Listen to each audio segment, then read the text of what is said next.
Yasna 44. This Gata might be called the questions to the Lord, for each of its 20 stanzas, except the last, is introduced by formula. This I ask thee, O Lord, answer me truly. The use of such a formula must have been traditional, as E. Switzer has shown in Die Parentesa ab Handel Prius Akkad 1936 610 SQ, followed by H. Shader ein Indo-Germanischer Lutopus and then Gatas ZDMG 1940 P404. The scores are indeed found in the Edda, which are introduced in the same way by the formula containing the parentheses. Tell me this, all these. It seems to me, O Jorf, that you know all about human condition, all these small. Tell me this, Fjolsvitter. I will ask you, and I wish to know. Zarathustra knew this vocation as a poet-preacher, and by the use of this cliché, we can tell that he is about to treat a classical theme here. The same as we shall see with the case for Yasna 30. This, in fact, so that even the theme in question is identical in both cases. Like Yasna 30, Yasna 44 will deal with the origin of things. As in this other example here, also the cosmogony is followed by an eschatology, by reason of the necessary link which unites the end of things with their beginning and the future existence with the present. Stanzas 3 to 7 are concerned with the origin of the world and its organization, and stanzas 8 to 19 with its future. The four last of these in particular are devoted to the mission of Zarathustra and the expectation of the Savior. Such is the body of the hymn, preceded by the two introductory stanzas and ended by the final stanza. In the first stanza, Zarathustra asked the Lord and the major entities to speak to him and to help him as a friend. In the second, he formulates the essential question: will the promise of the rewards be fulfilled and the renewal of existence when the better existence begins? And he proposes himself as an instrument of this renewal, this healing of existence, for he is wholly effective through righteousness. He has a pact with a wise one, and he devotes the force of his spirit to the common good. In the following 5 stanzas, which deal with the origins, most of the questions are purely rhetorical. Who was the Father of righteousness? Who appointed their path the sun and stars? The answer is evident. Who but thou? The stylistic effect, which is certainly deliberates, is obvious. Zarathustra obtains a similar one in Yasna 31 when he describes the Lord simply by the words, he who. The questions of stanza 3 are concerned with the cosmic order, the course of the celestial bodies, progress of the sun and stars, phases of the moon, which is controlled by the right, Arta. It is the Father of the right, and the Lord governs these natural phenomena. Stanza 4 at first continues the enumeration of these which constitutes the material universe. The atmospheric sky after the sidereal sky, with wind and clouds, the earth with waters and plants, the earth set below with all it bears, the sky held up above it, winds and clouds provided by invisible steeds, which carry them along in their movement. And the last, this, okay. 1. This I ask thee, O Lord, answer me truly. May a wise one like thee reveal it to a friend, such as I am, in virtue of my veneration, such as due to being like you, and as righteousness may he lend us his friendly support, coming unto us through the good mind. 2. This I ask thee, O Lord, answer me truly, when the best existence begins. Shall they have their fill of the rewards who have desired them? For this man, the Holy One, through righteousness, holds in his spirit the force which heals existence, beneficent unto all, as a sworn friend, O wise one. 3. This I ask thee, O Lord, answer me truly, who was the first father of righteousness at birth, who appointed their path the sun and stars, but who, thou, is it, through whom the moon waxes and wanes? This I would know, O wise one, and the other things too. 4. This I ask thee, O Lord, answer me truly, who set the earth in its place below, and the sky of the clouds, that it shall not fall? Who the waters and the plants? Who yoked the two seeds to wind and clouds? Who, O wise one, is the creator of the good mind? Verse, and in this... Okay, here we go. Back. In the last verse, and in the verse only, transition is made from this material order, which is controlled by righteousness, to the world of the Spirit. Who is the creator of the good mind? The following stanza returns to the sidereal order and the domain of Arta, but with reference to man, who has created all which divides the time, light and darkness, which divides man's existence in sleep and waking, morning, noon, and night, which show him the succession of his tasks if he can read this natural clock. What are these tasks, and what will be the fate of man in the universe? Two new entities presided over it, devotion and dominion. Zarathustra asks whether what he wants to teach about them is right. On the one hand, will human activity, devotion, correspond to the cosmic and divine order, right? Will the one assist the other? In other words, will man intervene through devotion for the accomplishment of the work of the right? On the other hand, does the dominion, the exercise of good power, the dominion of the Lord, derive from providence, from the divine spiritual order, the good mind? And is the prosperity, the mother cow, the source of good fortune destined for the righteous? For what men? 6.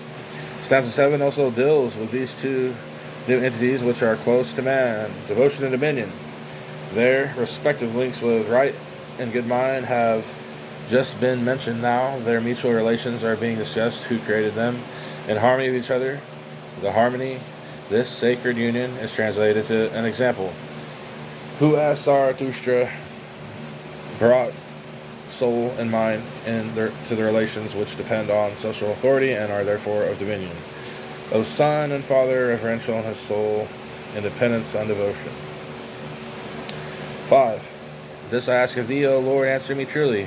What artificer made the light in the darkness? What artificer sleep and waking?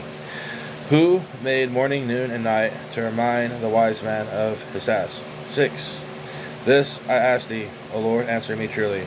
Whether things are such as I would make them known, so devotion by her deeds support the right. Is it as good mine that thou hast founded thy dominion? For what man hast thou fashioned the mother cow, the source of good fortune? 7. This I ask thee, O Lord, answer me truly. Who created devotion sacred with the dominion? Who made the Son reverential in his soul towards the Father? 12. Thus I strive to recognize in thee, O wise one, as Holy One, the creator of all things. 8. This I ask thee, O Lord, answer me truly, that I may make my wisdom from thy instruction, O wise one, and from the words which I have received from the good mind, and that I may know what in existence accords with righteousness. Having attained the good, how will my soul be glad? In the two following stanzas he asks himself how he can put himself and his out of reach of evil by throwing it back on those who despise the triad. Whether or how, not content with guarding themselves against evil, they shall carry the war, discord, and blind hatred into the camp of the wicked by causing the force of righteousness to intervene against them. 13 and 14. If the Lord has the power to keep his hatred and this disaster away from the prophet, may he tell him how he means to use this might to determine the victory between the two armies which will face each other, that of righteous and that of the wicked. 15. Who will be victorious in this battle from which renewal, the healing of existence, is to rise? Who is the victorious leader who in the protected doctrine of the Lord and through it all living? Zarathustra asks the visible signs by which to recognize the Savior, and may those from whom the Lord expects obedience submit to him through the good mind. 16. 13. This I ask thee, O Lord, answer me truly. How shall we rid ourselves of evil? By throwing it back to those full of disobedience. Care not for following righteousness, and do not trouble to take counsel with a good mind. 14. This I ask thee, O Lord, answer me truly. How shall I deliver evil into the hands of righteousness, that it may be put down according to the rules of thy doctrine, that it may cause a mighty schism among the wicked and bring them blindness and hostilities, O wise one. 15. This I ask thee, O Lord, answer me truly. If thou hast as righteousness to avert this from me, when the two hostile armies meet, to which of the two wilt thou give victory according to the decrees which thou wilt uphold? 16. This I ask thee, O Lord, answer me truly. Who will be victorious and protect the living by thy doctrine? May the visible signs be given to me. Make known the judge that shall heal existence. And may it be given to obey him through the good mind, to all those in whom thou seekest, O wise one. In short, will Zarathustra succeed in his mission? He asks to be united with the superior entities, to be gifted with the persuasive eloquence and integrity, immortality, patience, and prosperity, favoring the partisan, and righteousness. 17. That is what he expects from the Lord, from his terrestrial Lord. He expects remuneration too. In stanzas 18 and 19, he claims his wages, as the Vedic poets often do at the end of their hymns, wages which are due to him in all justice. 18. Let him be aware who does not pay promised and merited salary.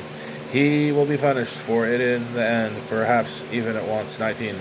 I am refused my payment, thinks Zarathustra, and this last stanza is no longer addressed to the Lord. It would make one wonder whether it is not the side of the false gods. Can it be that they will retain the good dominion? Have they then been good masters? Zarathustra asks whom they have in power in the depths of their cult, and to the horrors does this cult not oblige them? To witness the sacrifice of the ox without even looking away, while in India looking at the victim at least was avoided. A sacrifice which was accomplished with cruelty, the ox delivered to fury, moans in his soul as in the gata of the lament of the ox. Yasna 29, carried out by the sorcerer prince and his priests. The usage, the term is not otherwise known, and the sacrificer, and this instead of taking care of the ox and making him prosper according to the will of the right. Quite obviously, it must be concluded that the right is not with those people. 17. This I may ask thee, O Lord, answer me truly. Shall I attain my goal with you, O wise one? May I become one with you, and may my word have power. That integrity and immortality, according to the order, may join themselves with the followers of righteousness. 18. This I ask thee, O Lord, answer me truly. Shall I receive my wage through righteousness? 10 mares with a stallion and a camel, which were promised to me, O wise one, together with thy gift, integrity, and immortality. 19. This I ask thee, O Lord, answer me truly. He that does not give is hire to one who earned it. He that does not give it according to his word. What shall be his present punishment, knowing that he will come to him at the end? 20. Have the false gods ever been good masters? This I ask of those who see in their cult how the sacrificer and the Usig deliver the ox to fury, and how the sorcerer prince makes him to moan in his soul, and who do not sprinkle the water of the cattle on the pastures to make it prosper through righteousness.